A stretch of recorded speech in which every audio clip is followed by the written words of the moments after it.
अध्यात्म विज्ञान, नई दृष्टि, नई खोज। देखिए, सुनिए और समझिए। अध्यात्म विज्ञानी पूज्य स्वामी श्री कमलेशानंद जी के निर्देशन में सनातन सत्य का अनुसंधान कर जीवन को प्रकाशित करें। जो लोग व्यवहार राशि में आए वो तो मोक्ष में जाएंगे, बात सही है, 100% सही है, उसमें कोई गलत बात नहीं। मगर फिर पुरुषार्थ तत्व जो तीर्थंकर भगवंतों ने भी बताया, प्रारब्ध और पुरुषार्थ की बात तीर्थंकर ने बताया, तो पुरुषार्थ शब्द की जरूरत क्या थी? मैं उसको उस एंगल से देखता हूँ, पुरुषार्थ की जरूरत नहीं थी। जैसे कोई बच्चा अगर है तो उसको हम बोलते हैं कि तुझे पढ़ाई करनी चाहिए, तभी तुझे अच्छा बिजनेस होगा, या फिर तभी तू अच्छे से जॉब कर पाएगा। ओके। वो उतना ट्रूथ नहीं है, क्योंकि हमारे पास बहुत सारे एग्जाम्पल है जो कुछ भी पढ़े लिखे नहीं है फिर भी उसके उधर 50 ये काम करते हैं।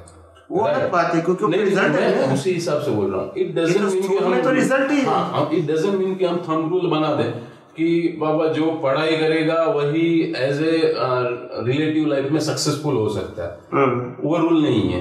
उसी तरह से ऐसा रूल भी हम कैसे बना सकते हैं कि जो पुरुषार्थ करेगा तभी तो आगे जाएगा। जैसे एक रूल हमने एक्सेप्ट किया कि जो व्यवहार राशि में आएगा वो सिद्ध क्षेत्र में जाएगा, पक्का है, और ये नेचर का फ्लो है। जैसे वाटर को मैं ऊपर से डालता हूँ तो नीचे ही जाएगा, क्योंकि गुरुत्वाकर्षण है।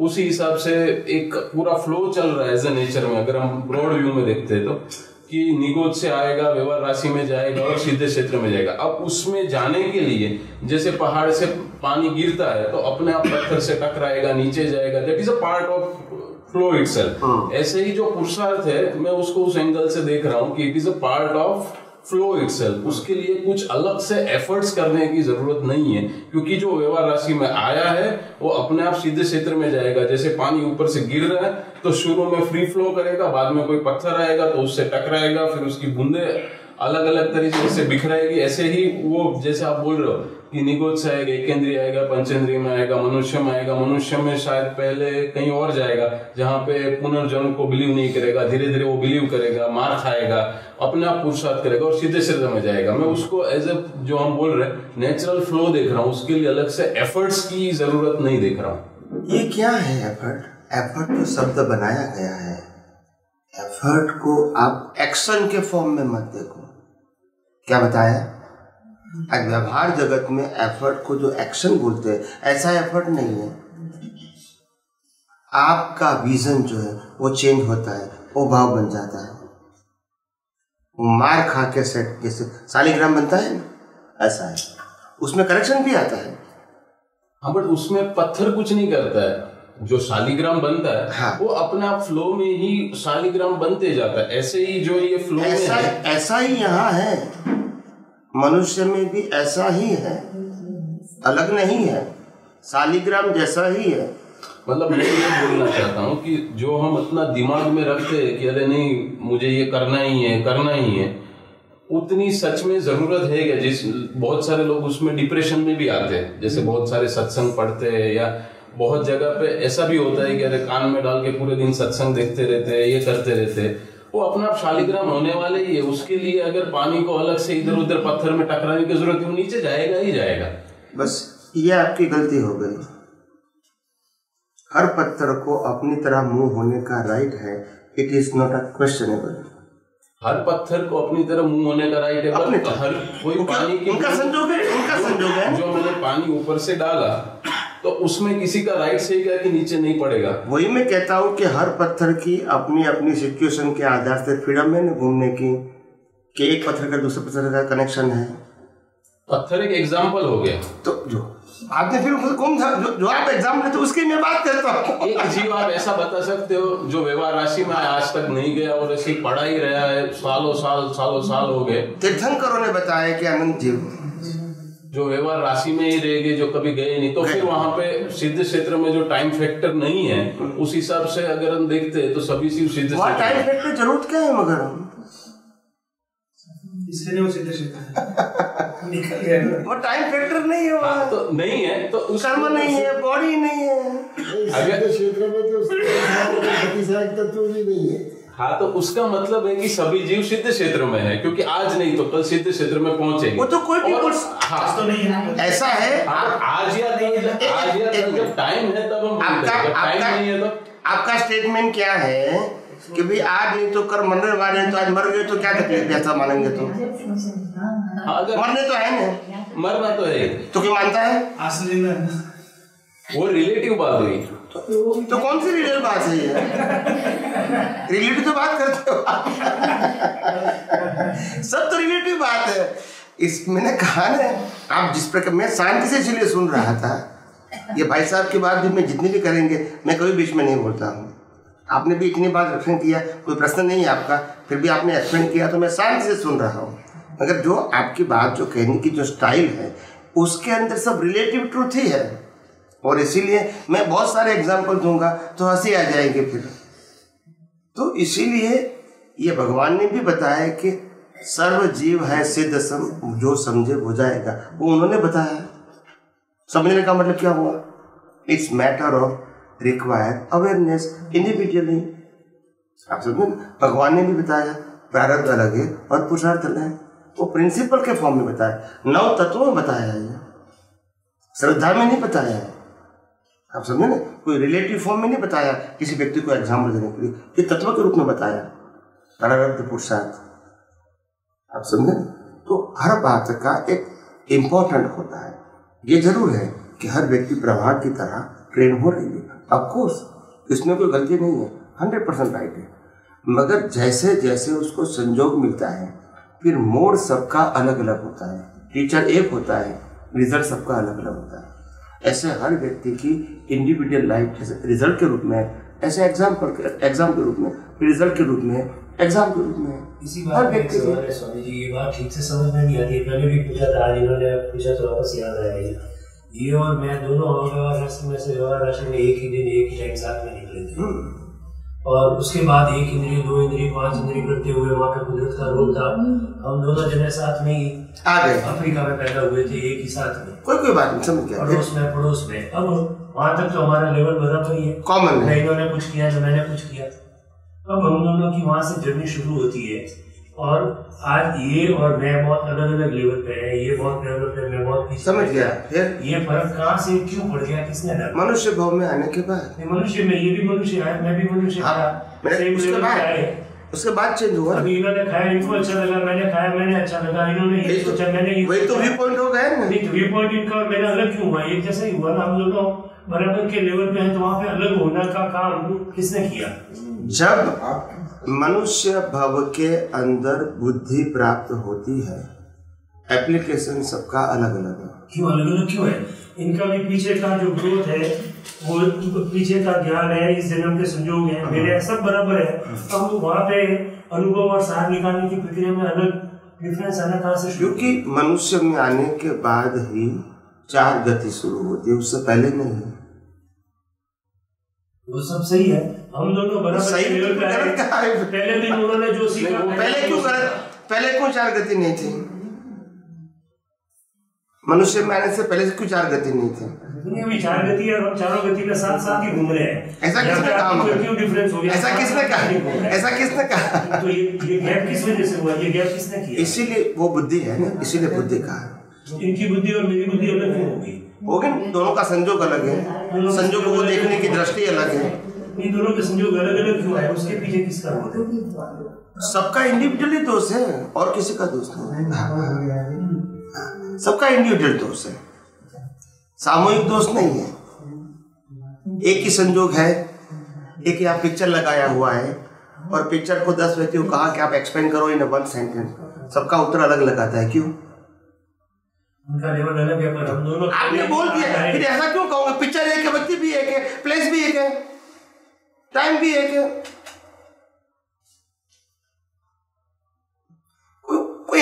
कोई आपका रीजन तो होना चाहिए कि नहीं?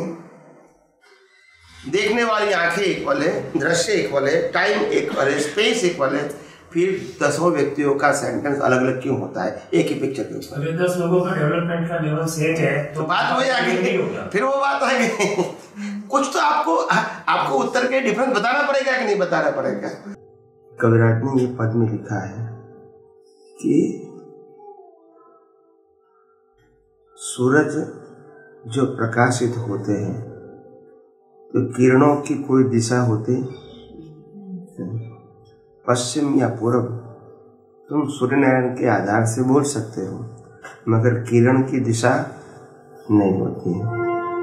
निष्पक्षी है किरणात्मा, प्रकाशों में कोई पक्षपात नहीं है।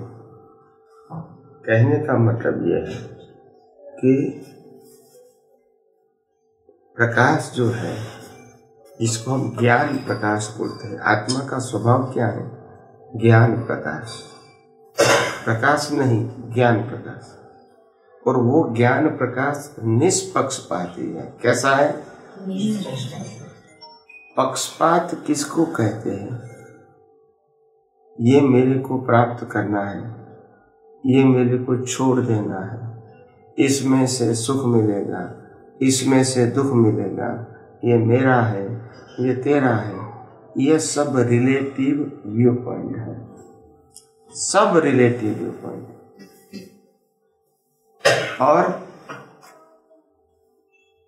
ज्ञान प्रकाश में जो कुछ अवस्थाएं कहो या दृश्य कहो प्रकाशित होती है, वो अवस्था को देखने वाला और जानने वाला वो प्रतिष्ठित आत्मा है।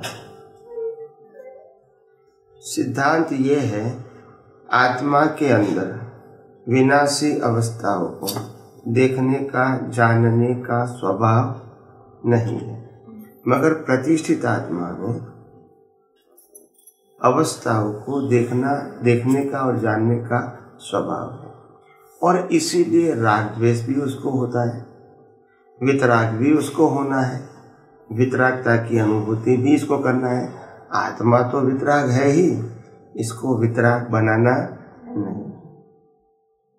दृष्टि में वितरागता नहीं है, और दृष्टि प्रतिष्ठित आत्मा के पास है। कई लोग मानते हैं कि भी जब आत्मा ही अनंत शक्ति वाला है तो फिर ये संसार में फंसा क्यों? अनंत सुख वाला है तो फिर फंसा क्यों? अनंत ज्ञान वाला है, अनंत दर्शन वाला है, तो संसार में फिर फंसा क्यों? तो इसका एग्जाम्पल समझ लो पहले। ऐसे बहुत सारे कंफ्यूजन वाले प्रश्न सबके दिमाग में कहीं अवतारों से गूंज रहे हैं, उसका उत्तर नहीं मिलता और लोग कंफ्यूज होते जा रहे हैं। तो आत्मा जो है, इनका स्वभाव, इनकी शक्ति वो परमानेंट है, मगर वो इनके ऊपर जो आवरण है, निगोद में तो बिल्कुल वैभान अवस्था में था, यानी इतने आवरण थे कि एक इंद्रिय होते हुए भी ज्ञान नहीं था।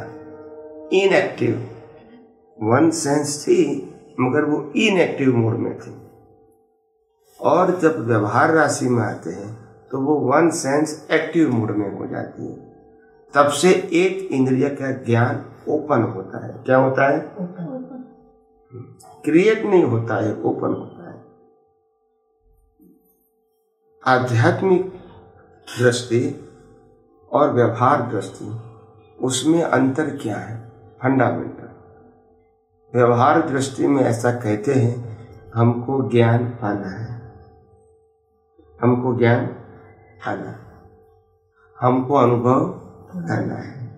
आध्यात्मिक दृष्टि में क्या कहते हैं? जो ज्ञान है इसको अनकवर करना है, क्योंकि है, पाना नहीं है। Concept is different in spiritual and religious.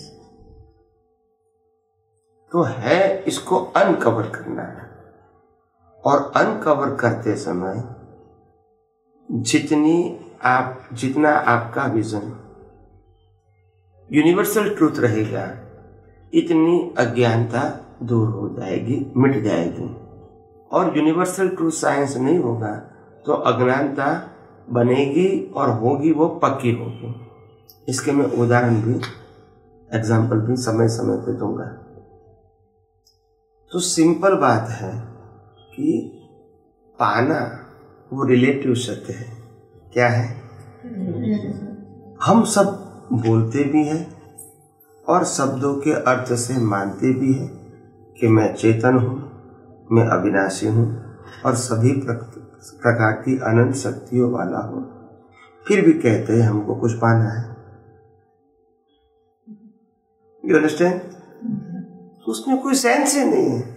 मगर आप देखो हम कितने ब्लाइंड हो गए, प्रैक्टिकल बात भी हमको नहीं मालूम होती और दुनिया चलती है, चलाने वाला चाहिए। सोचना नहीं है, बस ब्लाइंडली फॉलो। नहीं, सोचो तो सही। श्रीमद् राजचंद्र ने स्पष्ट कहा, कर विचार तो करो। किसी को गलत सही नहीं कहना है, मगर हमको सही रास्ते पर चलना है। ये तो मेरा प्रश्न है कि नहीं? दुनिया सही रास्ते पर चलती है कि गलत रास्ते पर चलती है, वो मेरा प्रश्न नहीं है, मगर मेरे को सही रास्ते पर चलना है, वो तो मेरा प्रश्न है कि नहीं? इसके लिए भी जानना जरूरी है। तो ज्ञान अनकवर होता है। तो जब एकेंद्रिय में आती है, एकेंद्रिय का ज्ञान खुला होता है, वन सेंस से उसको मालूम होता है। ठंडी, गर्मी, अब समझे? जो स्मूथ होता है, जो खरबचड़ा होता है, वो भी उसको मालूम होता है वन सेंस से।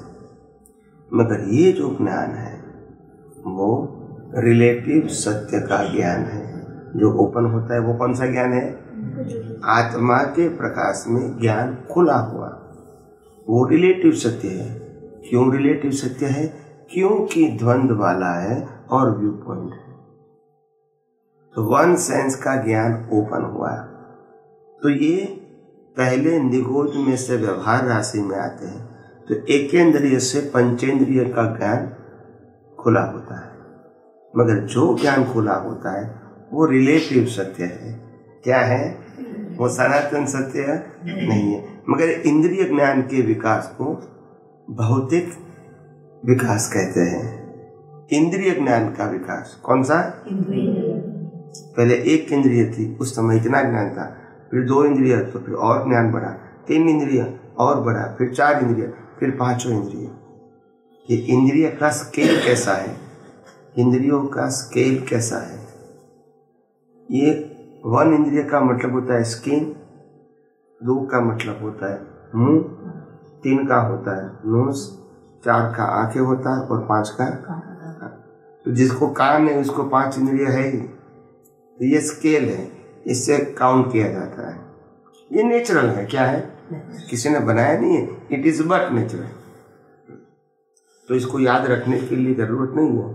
अगर 1 2 3 नाक है तो 3 इंद्रिय ही है, आंख है, कान नहीं है तो 4 इंद्रिय है ही। तो कहने का मतलब ये इंद्रिय ज्ञान का विकास होता है। मगर इंद्रिय ज्ञान का विकास वो ही रिलेटिव सत्य है।